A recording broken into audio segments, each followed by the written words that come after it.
stayed mostly here. Palm Springs and Bakersfield, and I told my mom, yeah, she moves a lot. And, that's like, I'm supposed to come back home and California work in LA.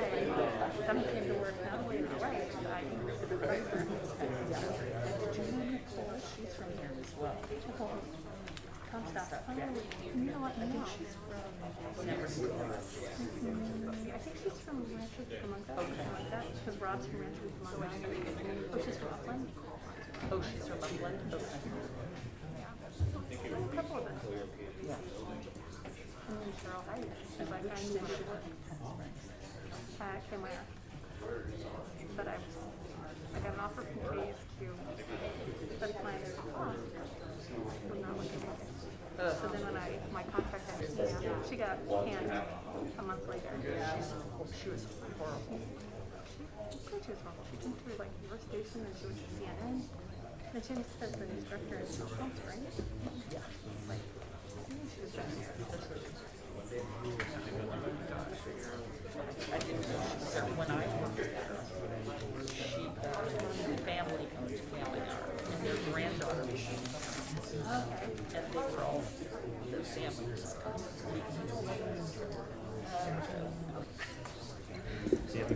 Cheryl broadcasted it. Because I do my text message. So they just bought it just after we left. Who's their daughter? Her granddaughter.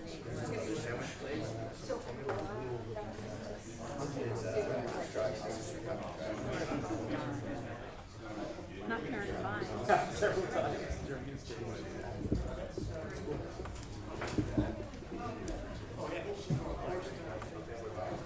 Kevin, do you have the amended?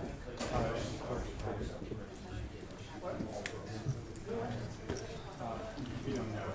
I'm pretty sure. Oh, yeah.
Come to order. Honorable Judge Ronald Taylor presiding.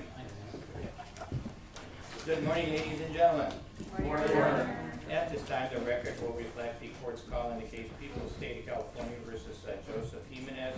This is case number RIF 210-3205. This is a time and place that we set for the arraignment in this matter. But before we proceed, I believe that defense counsel wishes to address the court. Thank you, Your Honor. Actually, we can address the court as the collateral matters after we proceed with the scheduling. If that's okay with the court. Thank you. Your Honor, on behalf of the defense, that's Philip Greenberg, law officers of Greenberg and Kenya, on behalf of Mr. Jimenez. He's present for the court in custody, just seated to our left. Okay. Good morning, Kevin Beecham and Britain Full-Time for the people in Iran. All right. How did you wish to proceed, counsel? Your Honor, we have an agreed upon date of September 27th to come back for arraignment. And that is agreeable, Your Honor. Your Honor, I believe the court's in receipt of an first amended complaint. I'd ask that be received and filed at this time. Yes, I do have that. Did you want to arraign him today on this matter? No, Your Honor, our request would be to put the arraignment over to September 27th. Okay, yes, I am in receipt of the amended information, and so then, Should be complaint. is that- I mean, excuse me, complaint, amended complaint, and so therefore, we're not gonna take that up today, right?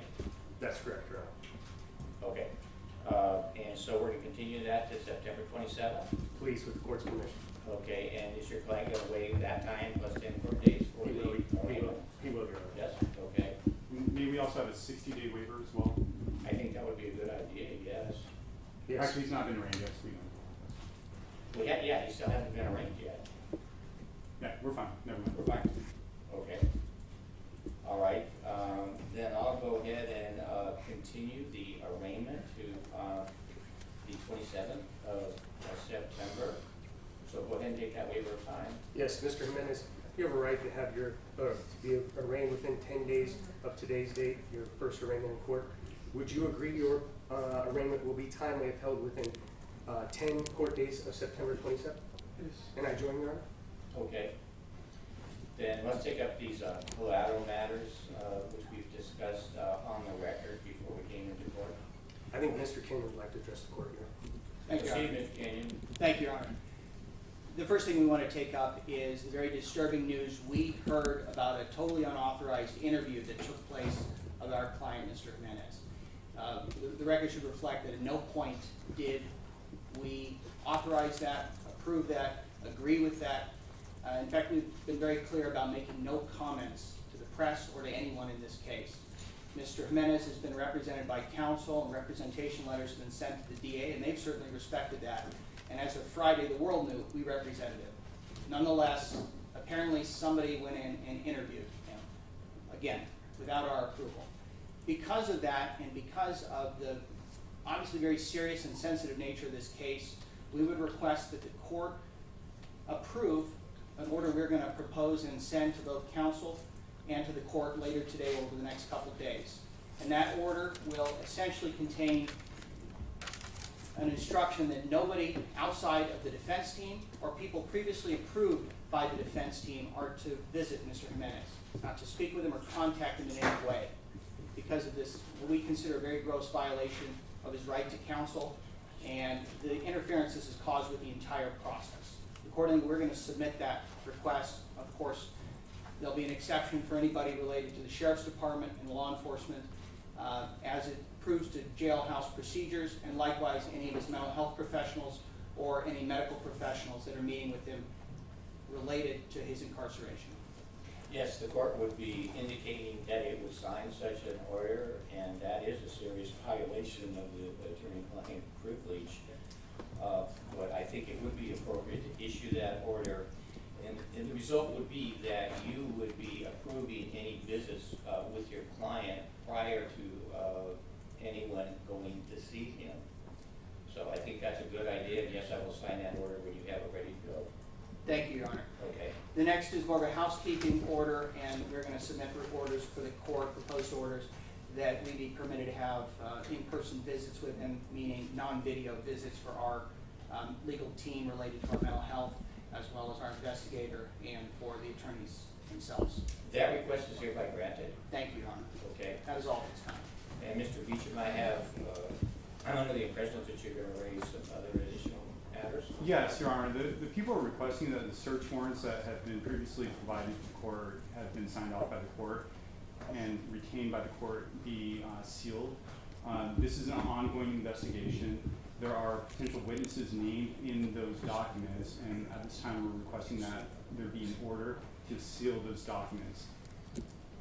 I agree with you, they should be sealed, so at this time, I'm formally granting your request to seal the search warrants. Thank you.